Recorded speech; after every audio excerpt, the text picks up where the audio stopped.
you have the urge or often end up popping up your joints? It is a habit of many, but have you ever wondered why it makes a satisfying popping sound? If yes, then you have reached the correct video. Inside your joints, there is something called as the synovial fluid. It is similar to an egg yolk. This fluid helps lubricate the bones and keeps everything moving smoothly. When you pull or bend your joints, the pressure in this fluid drops, creating tiny gas bubbles.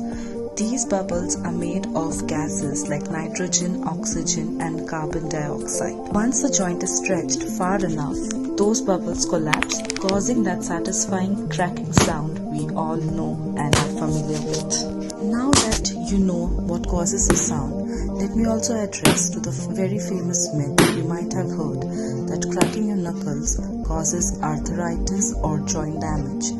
But let me tell you, that's not true. Studies show that cracking your knuckles doesn't harm your joints. It's simply the sound of the gas bubbles collapsing in the fluid. So, as long as you don't feel pain, it's perfectly safe to crack your knuckles, but just don't overdo it.